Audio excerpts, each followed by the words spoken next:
छोरी त मुकबाङ भिडियो बनाउँछु क्या फ्रुट्स मुकबाङ ऊ त्यहाँको सोरेर फाल्न भने खै त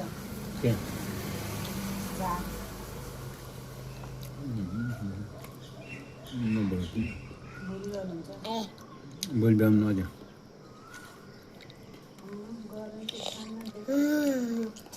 कस्तो क्लियर देख्छ बाटोमा यतापट्टि कस्तो राम्रो देख्छ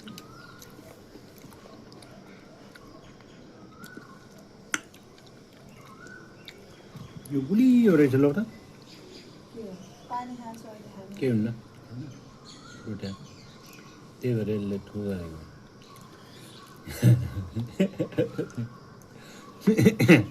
मिठो रहेछ त्यो थेचा थेकोहरू के हो बास्न त मिठो थियो यो एउटा घिउ जस्तो हो एउटा यो